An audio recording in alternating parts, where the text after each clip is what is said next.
All right, let's get right into it. If you're a solo shooter or journalist, you know this feeling, right? How do you make your footage look intentional, like you meant for it to be that way and not just, well, accidental? It really all comes down to a fundamental choice. So today, we're going to break down handheld versus tripod and really how to choose your camera's voice to tell the exact story you want to tell. I mean, think about it for a second. Have you ever wondered why some footage just pulls you in, makes you feel like you're right there in the action, while other shots feel super stable, polished, almost authoritative? Well, the answer isn't just random. It lies in a very conscious decision between two techniques that communicate totally different things to your audience. And look, this is so not about shaky being wrong and stable being right. Not at all. We're looking at this as a deliberate, creative choice you get to make between two incredibly powerful storytelling tools. Okay, so first up, handheld shooting. It's exactly what it sounds like. You're holding the camera right in your hands. This creates this natural, kind of human-like movement, and it gives your footage this powerful sense of immediacy. It's the technique that basically screams to your viewer, you are here, right in the middle of all of this. And then on the flip side, we've got tripod shooting. You mount the camera on a stable support, and what you get is controlled, steady, and super deliberate framing. This is the complete opposite of that raw energy we just talked about. This communicates polish, authority, and, total control over the image. Right. Let's dig into the power of handheld. This is where the energy really gets cranked up, making it the absolute go-to for certain really high-impact situations. For a solo creator, these advantages are huge. Mobility, it means you can follow the action without missing a single beat. Speed is just crucial for stuff you can't predict, like breaking news. That raw energy is what creates that you are there feeling, which is so immersive. And the flexibility, it lets you find all these creative, dynamic angles that really make your work pop. So when should you really reach for it? Well, handheld is absolutely perfect for breaking news, where you have zero setup time. It's amazing for documentaries where you want to plunge the audience into someone's world, and of course for any kind of fast-paced, dynamic action scene. Now let's completely shift gears and look at the stability and professionalism that tripods bring to the table. This technique, it builds a completely different kind of story. You can almost feel the change in tone right away, can't you?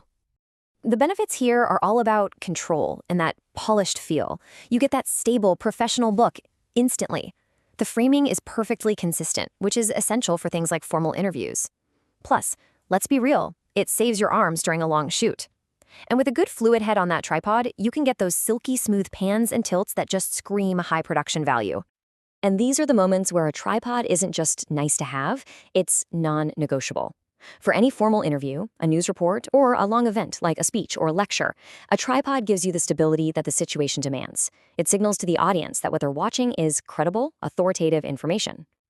Okay, so we've seen both sides, the raw energy and the polished control. Now for the most important part.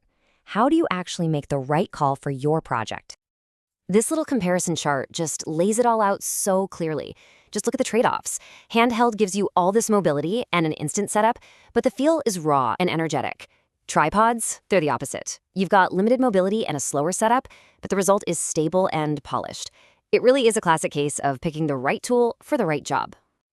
So how do you choose? I mean, that's the big question. But what if you didn't have to? What if you could actually get the best of both worlds, all in the same project? This right here is a pro-level secret, the hybrid workflow. It's brilliant. You start by filming your main interview on a tripod. That gives you that stable, professional foundation. Then, you switch to handheld to capture all that dynamic B-roll and those cutaways that add energy and context. When you edit them together, the final piece feels both authoritative and immersive. It's a total game changer. Now, if you are going handheld, here are a few quick tips to make it look better, like right away. Tuck your elbows into your body. This basically turns you into a more stable human tripod. Take that camera strap and pull it tight against the back of your neck. It acts like a third point of contact and really reduces shake.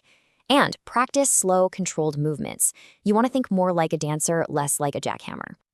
And for tripods, it's all in the details. Always, and I mean always, double check that your horizon is level. A crooked shot is a dead giveaway of amateur work. Use a fluid head if you can. That's what creates those cinematic, smooth pans.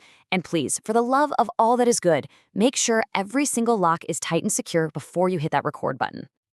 And that brings us to the most important takeaway from this whole thing. It is never ever about which technique is better. It's about which one better serves your story, your context, and your audience.